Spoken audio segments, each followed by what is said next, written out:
ijoollee dhugaa dubbachuuf har'a waan addaan na mudate. Guyyaa har'aa guyyaa dukkanaa jireenya koo kamittiyyuu hagaarraa gaddee na'ee boo'ee guyyaan hin beeknedha. Dhugaadha. Jireenya koo Waaqayyotu na oolche. Du'aa yookiin immoo wanta hin yaadamne Waaqayyo na oolche. Dhugaan isiniin jedha. Maaliif jennaan suuqii deemee suuqiidhaa yeroo deebi'ee dhufu madaamii kiyya dhaabbattee nyaata hojjetaa jirti dhufee mi'a lafa kaayeetiin ishii gargaaruuf yeroo achi deebi'u jaartiin kuftee of wallaaltee jechuudha gaggabdee bishaan jettee afaaniin isa booda kuftee yeroon bishaan fuudhee as garagalu kufteetti lafa jirti ol kaasuun dadhabee baay'ee nama guddoodha. Innaa dugdi koo naccitee narrifadhee lafa sanii kaasee harkisuu nan dadhabee abbaan manaa ishii kaleessa galgala dhufe jechuudha biyyaan jiru ji'a 3-2 dhufa. Innaa jedhee isatti gaafan iyyuu gara fiigaa dhufe jechuudha. Maal gooti naan jedhe dhugaa dubbachuuf.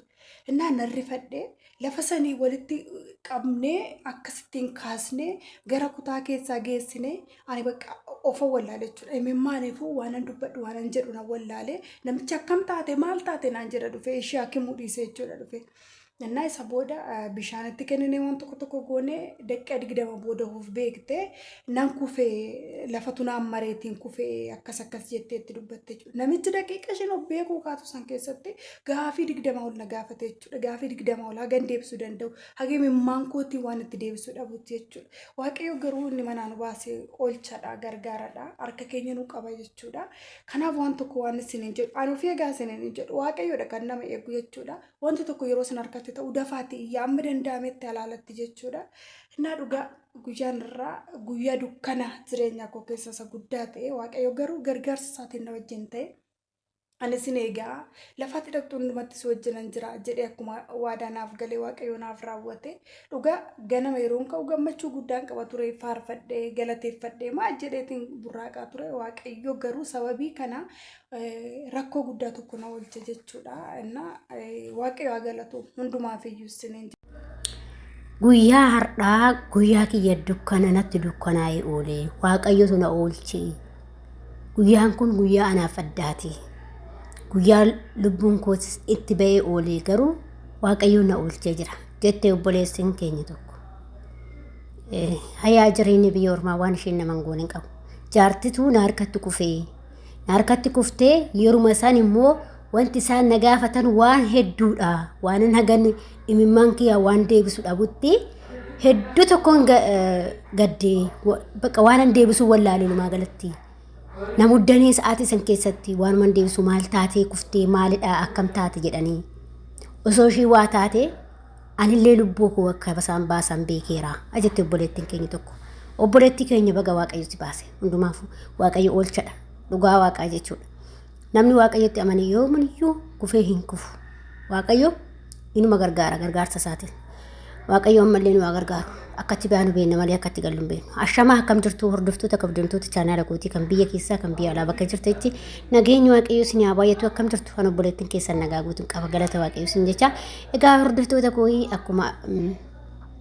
akkuma viidiyoo jalqabaa irratti dhageessatti obboleettiin keenya tokko kaleessa jechuudha baay'ee tokko rifadhe jettee jirti maaliif sababiin isaas madaam isheetitu jaartidha nama guddoodha osuma anno jettu lafti mareeni lafa dhoofte sababa saniifis immoo ishee suuqii deemtee yoo deebitee akkana jettu ishee lafa dhoofteerti achuma ol qabdee akkas jettee yennaa maal taate jedhanii gaafii hedduu ishirra dhaban akka waan ishee waa goote akka waan isheen kuffistee akka waan ishee waa itti goote waan akkasitti xaraxaran jechuudha. Ilmi namaa yaada fuulduroonsa akkasuma waanuma hunda shakka jechuudha. Kanaaf obboleettii keenya kana kaa osoo waa isheen taate hin dhiisu jettanii yaaddoose. Inni san jarri sin dhiisu jechuudha. Garuu oolcha Waaqayyoodha. Bagashii oolcha Waaqayyo jechuudha.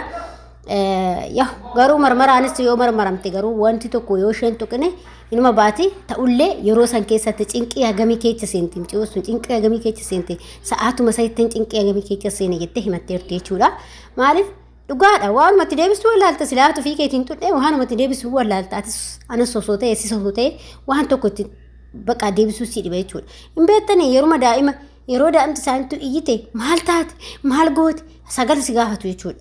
Dhugaa Waaqaa jechuudha bakka si xaraxaru bakka ati maaliif isaaniin adda waan taateef ati lammummaan isaanii adda waan taateef ati maatii isaaniitii waan taateef maatii isaanii waan hin ta'iniif garuu osoo isaan rukutaniillee daa'ima isaanii Nama gaafatu, nama sarratanya tana gaafatu malee nama biraan gaafatan maal taate eecha sufti si harka jirti si bira jirti waan akkasii jedhanii nama gaafatu jechuudha.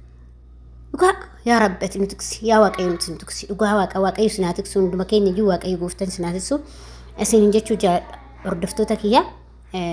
Obboleetti kootillee baga waaqayyo si baasee waaqayyo baga si baasee baga si oolcha waaqayyoodha waaqumaati kadhadhee tananii ganama waan kadhadhee kadhannaa kee gaggeeffadhee tananii fataa jedhee burraaqaa osoo hin jiru wanti kun qunname garuu waaqayyo oolcha jira waaqayyo jettee obboleettiin keenya kun viidiyoo hojjette jechuudha.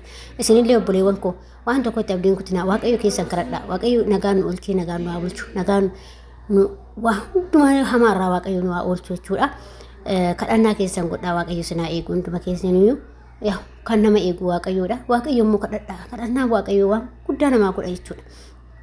Dhugaa waaqayyo jechuudha. Hedduu tokko nama jireenya biyya ormaa kun baay'ee ijoollee keenya dhiphiseera mataa keenya nu nyaatee jira dhugaa waaqayyoomti nagaan biyya keenyatti nu galchuu siniin jedha obboloota koo waan baay'ee nama cinqaa biyya ormaa kana keessatti nama cinqaa biyya ormaa kana keessatti waaqayyoomti nagaadhaan nu galchuu siniin jedha hordoftoota kiyya hunduma keessaniyyuu ijoolleen biyya ormaa hirtan waaqayyoomti kan itti dafqitanii itti dadhabdan kana waaqayyo ijaa sinaa agarsiisu galtanii waan itti dafqitan kana waaqayyo waan gammachuutti sinaa agarsiisu ija gammachuutiin maatii keessan sinaa agarsiisu waaqayyo biyya ormaa keessatti gaddallee sin agarsiisu dhugaa waaqayyo ijoolleen gadda agartanii hin beektan jedhee yaada akkatti waan hundi namatti dhaga'amu waaqayyoos gadda sin agarsiisin gammachuu malee dhugaa keessattuu ijoollee shamarran biyya ormaa jirru kun gaafa asii galle dubbanna gaafa biyya ormaa keessaa dubbanna garuu gaafa gallee waan itti hojjenne kanatti dadhabne itti gammanne gaafa san dubbanna ijoollee waaqayyo sifaanaa ta'u hedduu tokko natti dhaga'ama jireenya keessatti qormaata waan hunduu garuu qormaata keessa immoo obsitee darbuu qabda waan hundumaa obsaa darbaa obboleewwan walitti himir hin jedhina wanti badeefillee waan jiruufillee waan lubbuu teecha irratti faradina abadan keessattuu waan gara lubbuu kanatti faradina homaa miti obsaa darbaa dheebus bultu beeloftus dheebattus bakka waan hundumaa jechuudha obsaan dabarsaa waaqayyoon gooftan obsa isaa nuuf haa kennu isiniin jechuu jaalladha hordoftoota kiyya.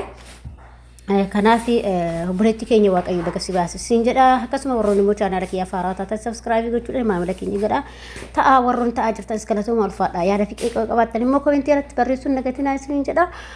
Egaa ka ramadaallee xumuree jirra baga gammaddan siin jedhee jira ijoollee musliimaa bagatti siin geessin jedha ayyaana gaarii siniif haa ta'u siin jedha akkasuma maatii keessas bilbilaa dudubbifadhaa siin jedha hundumti keessaniyyuu nagaa ta'a fayyaa ta'a siin jaalladha siin kabajash ayyaana gaarii siniif haa ta'u.